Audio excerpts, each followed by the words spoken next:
Retention editing. Editingல the most important technique masking. இப்படி பின்னாடி text மட்டும் இல்ல, இமேஜஸ், வீடியோஸ், என்டையர் பேக்ரவுண்ட்ஸ், ஏன் நம்மள க்ளோன் கூட பண்ணலாம். சரி போதும் கிளம்பு. எல்லா ஃபேமஸ் கண்டென்ட் கிரியேட்டரும் இந்த டெக்னிக் யூஸ் பண்றாங்க.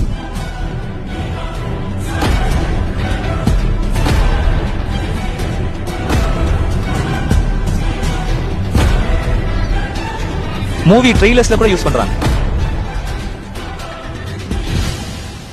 டோன்ட் வரி, ரொம்ப ஈஸி. நம்ம இத மாஸ்டர் பண்ண போறோம். the point is, எந்த ப்ராப்பர் டீச்சர்னாலையும் 60 செகண்ட்ஸ்ல இந்த கான்செப்ட ப்ராப்பரா எக்ஸ்பிளைன் பண்ண முடியாது.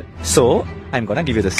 உலகத்துல யாருமே சொல்லி தராத மாதிரி லேயரிங், மாஸ்கிங்க நானே தமிழ்ல சொல்லி தர போறேன். மொபைல்ல மாஸ்கிங் எப்படி பண்ணணும், பிசில மாஸ்கிங் எப்படி பண்ணணும், அதுக்கான ஃப்ரீ வெப்சைட்ஸ், இது எல்லாமே ஒரு பிடிஎஃப்ல போட்டு நான் உங்களுக்கு தர போறேன். I want everybody to have this PDF.